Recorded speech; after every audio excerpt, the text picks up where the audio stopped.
Hello, this is Brittany Samuel. Today's topic in English is going to be about the life of an amazing man named Archie Word. An inspiring story about a very influential man who was formerly an ex-Navy boxer fighter in World War I and claimed himself to be the sinner of sinners. He claimed that he had committed every sin except murder, but after his life was transformed with Jesus through baptism, he became a power-packed preacher who influenced thousands for the gospel. It is said that he had a voice of thunder and heart of tears. He was born in 1901 and passed away in 1988. I did not know him personally, but my family did, and many other friends that I knew him personally. He impacted so many people in the West. As my husband and I, we traveled many places in the West. We heard many great things about Archie Word. One dear friend told me that because of his former lifestyle of being a boxer, sailor, etc., he understood very well the consequences of sin. So when he became a preacher, he preached against all those things. Some people felt he was too strict, but he had every right to speak like that because he knew the consequences of those sins from personal experience. I believe personally that his life can be inspirational to all of you. When he was growing up, his dad worked for a company that sold alcohol. He had a rough relationship with his dad, but his mom was a saint and a very fervent Christian believer. She always prayed for her kids. Archie said that because of her prayers, he was saved from the depths of hell and almost escaped death. In the middle of high school, he left home before finishing and lied his way into the Navy, lying about his age. He wanted to feel like a real man. He got himself into heavy boxing fights and suffered damage to his ears. He was on a ship and a torpedo hit his ship. Many sailors drowned, but his life was spared. That experience was one he never forgot and preached about his entire life. And he would say, "My own mother's prayers kept me from knocking a man in the head in San Diego. I saw my mother's face. Why aren't some of you men and women in hell? A mother's prayers and teachings have kept you out." And I want to encourage all of you, sometimes we are where we are because of our mother's prayers. Never stop praying for your husbands and your kids. Your prayers could keep them out of hell. When Archie got back to California, where he resided in most of his childhood upbringing, he decided to settle his life down a bit and finish his high school schooling. He still was not changed yet for Jesus. He ran 3 dance halls and had many worldly friends. He did many worldly things. One night he was at a dance hall drinking with his friends, and afterward his friend was driving the car. They got into a wreck and 2 of his friends died. He was the only one who survived. He was laying flat on the road before he was rescued. He said, "This wreck made me want to find something to live for besides what I was doing." For the second time, he was saved from death. He said, "I was as hard as nails, no Christianity in me at all, but even the hardest nails can be crushed under the mighty hammer of God." One faithful class fellow never stopped praying for him throughout his ups and downs. Her name was Florence, and she was a strong Christian. She would years later become his wife. One day at the gas station, he was putting gas in his car, and earlier that day had too much to drink. He was singing while being a little bit drunk, but had a really good singing voice. Someone else at the gas station heard him singing, and while he was putting gas in the car, he invited Archie to sing at his church. So Archie came. When Archie showed up at the church to sing, he smelled of alcohol. The elders of the church were against him singing because he smelled like alcohol. But the man who invited him stopped them and said, "No, let him sing. If this man can be won for Christ, he will be a powerhouse for Jesus. He will be an amazing preacher who will win thousands to Christ." Sometimes an unbeliever just needs someone to believe in them. As Archie sang for church that day, there was a member in the audience who heard him and was impressed. He immediately invited Archie to attend a Bible college in Eugene, Oregon, with a scholarship. And once Archie finished high school, he went to Eugene Bible College just because of that scholarship. At first, Archie was not thrilled to be at the Bible college. He thought the men there were a bunch of sissies and that it was a preaching factory. But slowly and gradually with time, he became influenced. He took a Christian evidences class, and that really convinced him how essential it was to believe in God. That class helped him understand why he believed in what he believed in.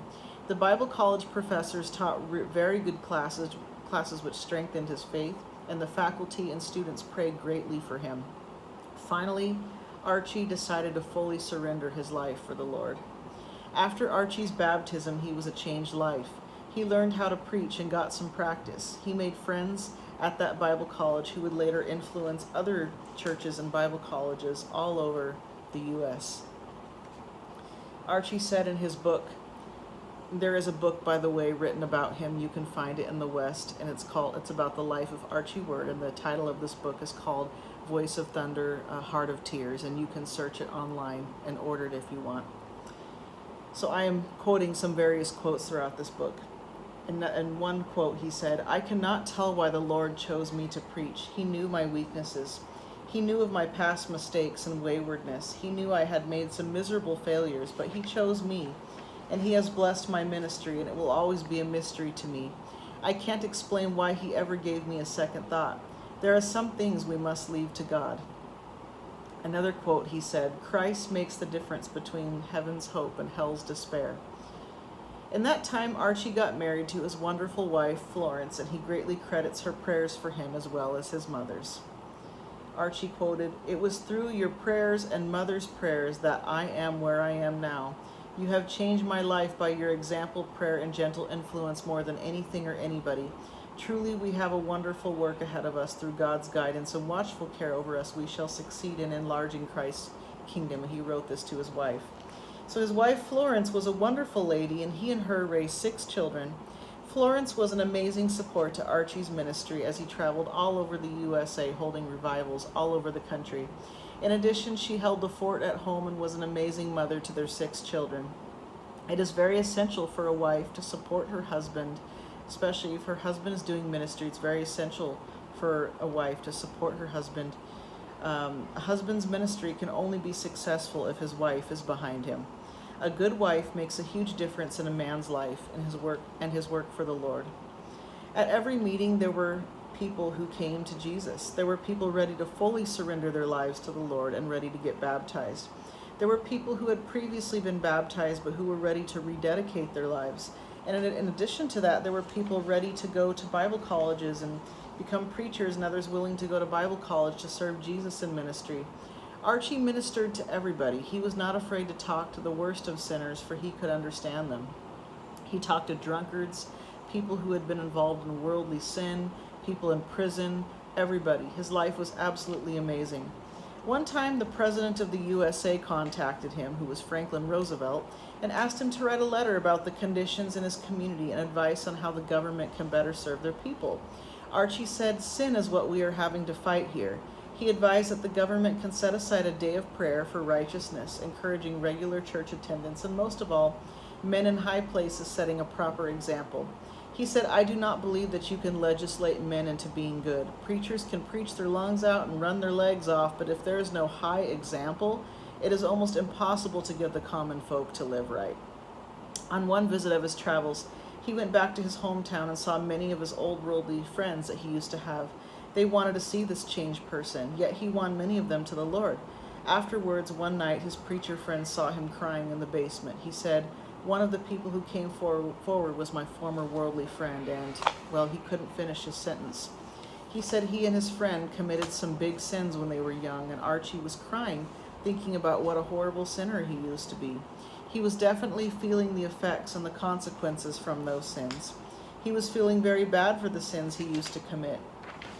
During their travels, the Lord provided for them and their family. One time, Archie only had $33, and he tithed it to the church. The Lord gave him 10 times as much as he gave. This was during the Great Depression, especially when people had no hope. The Lord always met their needs. One time they were saved from an accident where the travel trailer almost fell off the mountain, but a road sign held it up. A tire had fallen off. They sat and prayed all night as they were sleeping and praying. In the morning, Archie walked up to the street and saw a tire in the middle of the road, the exact same size tire that was needed to fit his trailer. He felt that the Lord put it there.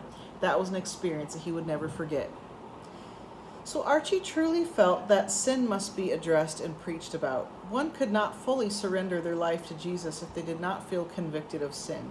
He was against compromise, and he was against the preachers who sugarcoated things and did not want to give people a challenge. He was against the preachers who did not want to talk about sin. He was about not compromising on anything. He preached greatly against the dangers of smoking, dance halls, the TV, and many other things.